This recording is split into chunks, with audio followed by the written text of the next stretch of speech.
नमस्कार. आज आपण बनवणार आहोत इडलीच्या पिठापासून उत्तप्पा.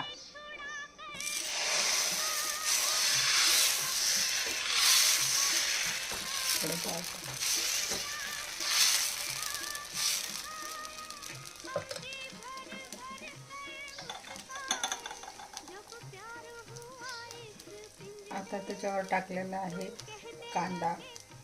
थोडं जाडसरच टाकायचं, डोशासारखं पातळ नाही टाकायचं. थोडीशी टाकलेली हिरवी मिरची,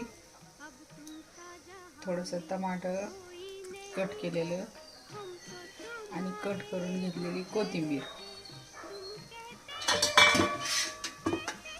थोडंसं तेल टाकायचं वरून निघण्यासाठी.